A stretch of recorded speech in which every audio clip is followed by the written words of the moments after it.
gradska oranica. Evo nas Taras, Uljma, startujemo rutu.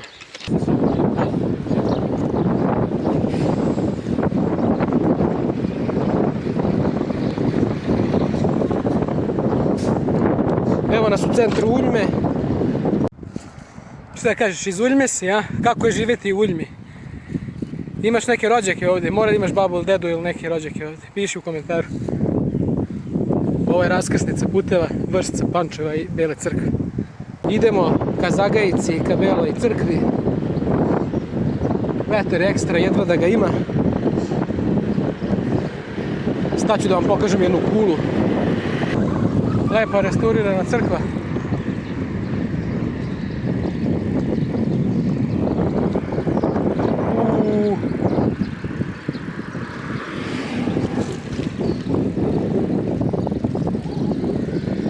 Svi su stavili ova lepa slova sad.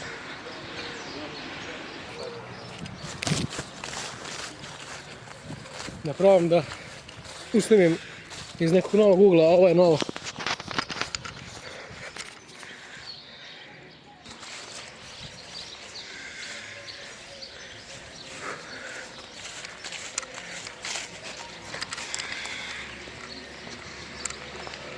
Jako utvrđenje.